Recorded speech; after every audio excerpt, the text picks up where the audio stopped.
My phone buzzed at 3:47 p.m. A name I hadn't seen in 8 months flashed on the screen. Richard, my father. The text was a demand. Family dinner, 7 p.m. The vault. Don't be late.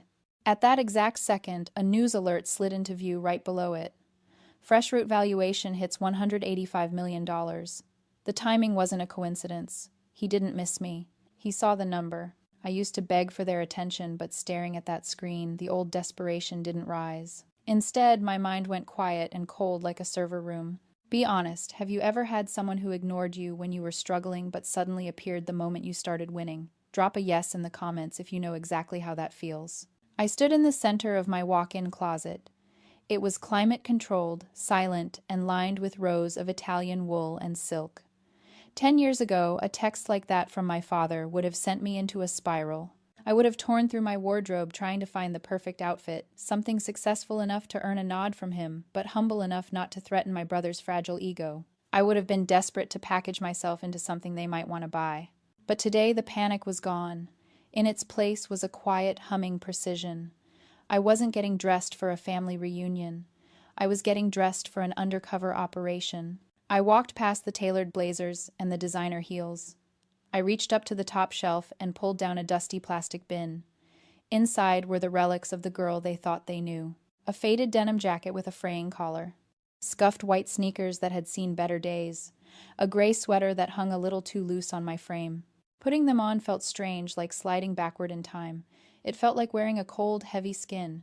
You might think this was just a trick, a way to trap them in a lie. But as I looked in the full-length mirror, watching the successful CEO disappear and the struggling invisible daughter re-emerge, I realized it was something deeper. It was the final test. This is the invisible chain of the survivor. It's that tiny, illogical voice in the back of your head that whispers, maybe if I strip away the success, maybe if I come to them with nothing, they will finally love me for who I am. I knew the probability was zero. I knew exactly what was going to happen. But I had to run the simulation one last time. I had to give them the opportunity to reject me when I looked poor, so that when I revealed I was rich, I wouldn't feel a shred of guilt for what came next. I needed their rejection to be absolute. I needed to know that they didn't want me, they only wanted the valuation number they saw in Forbes. I tied my hair back in a messy bun and checked my reflection again. I looked tired. I looked defeated. I looked perfect. I picked up my phone and dialed my chief financial officer. She answered on the first ring. "It's Jasmine," I said. My voice was steady, void of any familial warmth. "Execute the purchase." There was a pause on the line. She asked if I was absolutely certain I wanted to proceed with the acquisition of a mid-level wholesale food distributor. It wasn't exactly in our tech-focused portfolio. The distributor holds $3.2 million in outstanding vendor debt from Sterling Markets. I recited, staring at my own eyes in the mirror.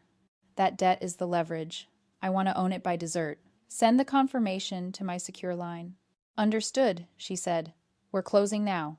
I hung up and slipped the phone into the pocket of my cheap denim jacket. I wasn't going to the vault to save my family.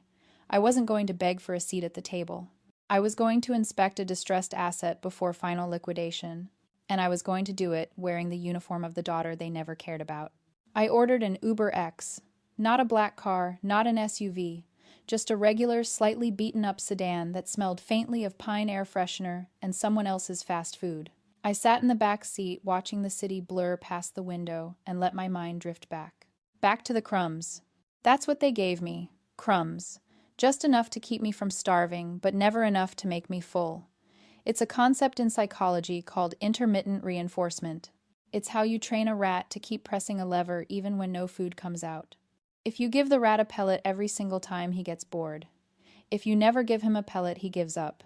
But if you give him a pellet randomly once every 10 times, once every 50 times, he will press that lever until he dies of exhaustion. My family mastered this. They weren't cruel 100% of the time. That would have been easy. I could have walked away from cruelty. No, they were cruel 90% of the time. The other 10%, that was the trap.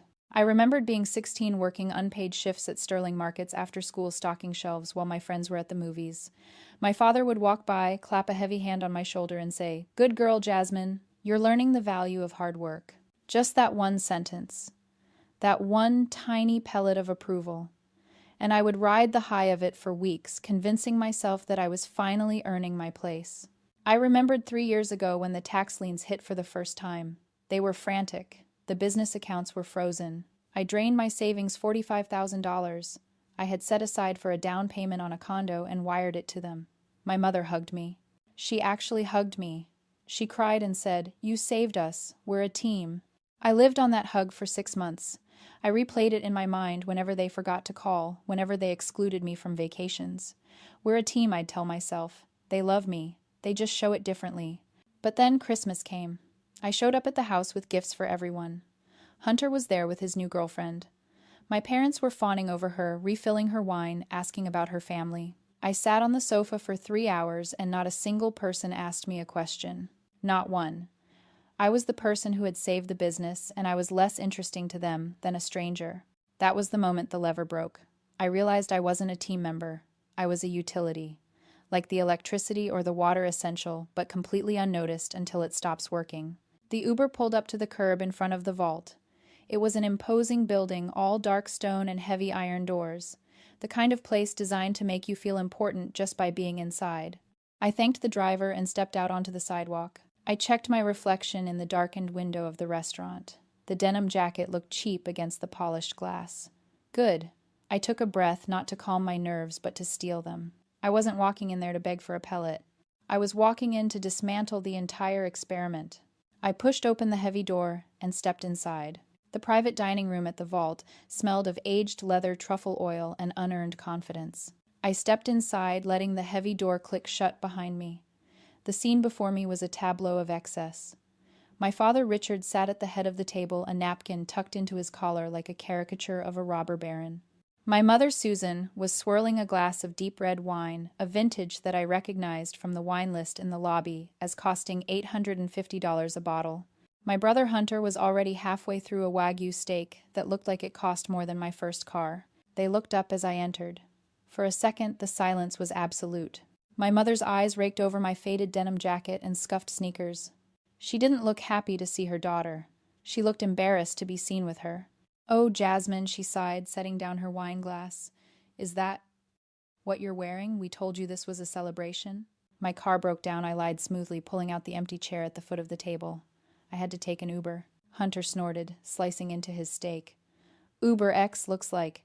You couldn't spring for a black car with that Forbes money." "Enough," my father commanded. He didn't ask how I was. He didn't ask about the car. He gestured to the empty setting in front of me. "Sit down. We're already ordering dessert. We have business to discuss." I sat. My hands remained folded in my lap, refusing to engage with the tactical politeness of the napkin or the water glass. I just calibrated the room. "We saw the article," Richard said, getting straight to the point. He leaned forward, his elbows resting on the white tablecloth. 185 million. That's a serious number, Jasmine. It's good to see you finally applying the work ethic we instilled in you. We instilled. The audacity was almost impressive. "We have an opportunity," he continued, his voice shifting into a practiced salesman cadence. "Sterling Markets is evolving. We're launching Sterling Select. It's a gourmet, hyper-local delivery service. We're going to disrupt the market, compete directly with Amazon Fresh, but for the elite demographic." He slid a glossy folder across the table. It slid over the linen and stopped just short of my hand. "We have the infrastructure," Hunter added, talking around a mouthful of beef. "We have the brand recognition. All we need is the fuel to light the rocket." "How much?" I asked. My voice was flat. "Seed capital," Richard said, waving a hand dismissively as if the number were trivial. 3.2 million. We'll structure it as a convertible note. You get equity, we get the liquidity to upgrade the fleet and launch the app before the holiday rush. $3.2 million. They weren't asking for a loan to fix a roof. They were asking for a fortune to fund a fantasy. I didn't open the folder. I looked at Hunter. "Who is developing the logistics software for this delivery fleet?" Hunter rolled his eyes. "We have a vendor. It's handled." "Which vendor?" I pressed. "What's their track record on last-mile perishables? What's your customer acquisition cost projected to be in the first quarter?" Hunter slammed his fork down. The clatter echoed in the quiet room. "God, you're annoying," he snapped. "You always were. You think because you got lucky with some tech app that you're suddenly Warren Buffett. You're wearing dirty sneakers to a 5-star steakhouse, Jasmine. You should be grateful we're even letting you in on the ground floor. This is a favor to you." My mother nodded in agreement, sipping her $800 wine. Hunter is right, dear. Don't be difficult. This is family business. We're trying to include you. I analyzed them like a failed quarterly report. They were feasting on the most expensive food in the city, running up a tab they fully expected me to pay, pitching me a delusion wrapped in insults. They showed no remorse for the 8 months of silence. They felt entitled to my money simply because they shared my DNA. The last tiny illogical hope in my chest flickered and died. It was replaced by something cold and hard as steel. You're right, I said softly. Business is about details. I reached into my bag. I didn't pull out a checkbook. I pulled out a tablet. You mentioned details, Richard said, his tone wary. What kind of details? The kind that matter, I said. Like supply chains, and vendor relationships, and solvency. I tapped the screen, bringing up a spreadsheet. Sterling Select isn't an expansion, Dad. It's a cover story. You don't need seed capital to launch an app. You need cash to pay off the $3.8 million you owe to your primary wholesale distributor. The air in the room went still. Richard froze his wine glass halfway to his mouth. Hunter stopped chewing. Even my mother seemed to sense the shift in atmospheric pressure. That's internal data, Richard said, his voice dropping. Where did you get that? It's not internal if you know where to look, I said. Or who to ask. I swiped to the next slide. It was a list of invoices. Cisco blocked your credit line 4 months ago. U.S. Foods cut you off last week.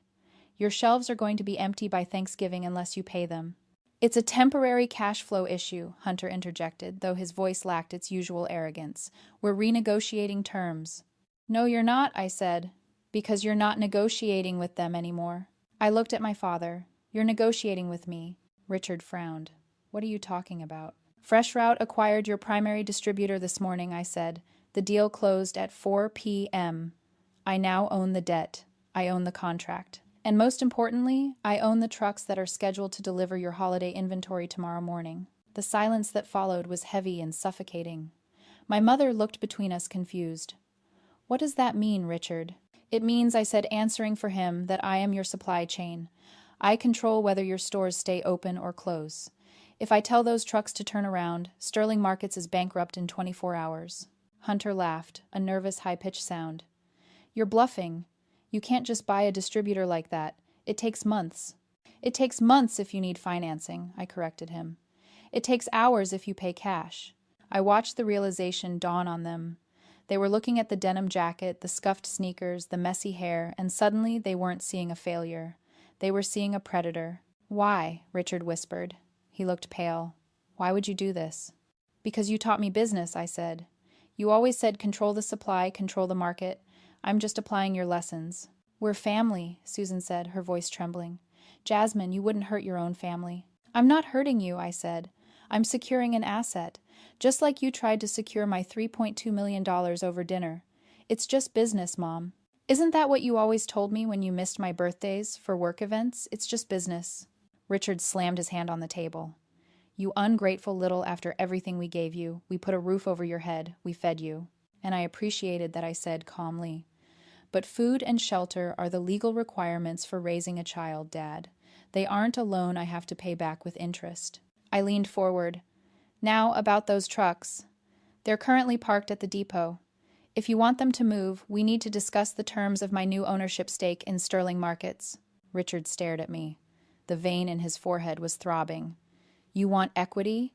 I want control, I said. 51%. Controlling interest. Or the trucks stay parked. Hunter jumped up. You can't do that. This is my company. Dad promised it to me. Sit down, Hunter, I said, not even looking at him. The adults are talking. Richard looked at his son, then back at me. He saw the resolve in my eyes. He saw the cold, hard math. He knew I wasn't bluffing. Fine, he gritted out. We can discuss a partnership. But 51% is impossible. We can do 20. It's not a negotiation, I said. It's a foreclosure prevention strategy. But before you answer, you should see the rest of the file. I swiped the tablet again. Because the vendor debt isn't the only problem I found. Partnership, I repeated the word tasting, the absurdity of it. You think you're in a position to offer a partnership, Dad, you're not listening. I didn't come here to make a deal. I came here to prevent an indictment. Richard blinked, the color draining from his face faster than the wine he had been drinking. Indictment. Don't be dramatic, Jasmine. We're talking about cash flow. We were talking about cash flow 5 minutes ago, I corrected him. Now we're talking about felony embezzlement. I slid the final document across the table. It wasn't a spreadsheet of vendor invoices. It was a forensic audit of the internal accounts, specifically the accounts that were supposed to be untouchable. I had my team run a deep dive into the operational expenses, I said, my voice low and steady. We found a series of interesting withdrawals starting 18 months ago. Small at first, 5,000 here, 10,000 there. Labeled as consulting fees or maintenance overages, but then they got bigger, 50,000, 100,000. I pointed to a highlighted row near the bottom of the page. $412,000 removed from the Sterling Markets Employee Pension Fund on August 14th. The silence in the room wasn't just heavy, it was dead. Richard looked like he had stopped breathing. Hunter had gone the color of ash. That money is protected by federal law, Dad, I said.